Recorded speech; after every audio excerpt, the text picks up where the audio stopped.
È la notte ad accogliere l'arrivo in Italia di un centinaio di persone dalla striscia di Gaza sbarcate negli aeroporti di Roma, Pisa, Milano Linate.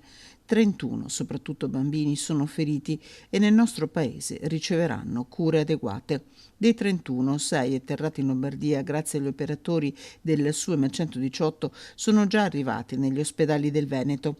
A Verona saranno curati un quindicenne con ferite da scoppio e una bambina di 8 anni.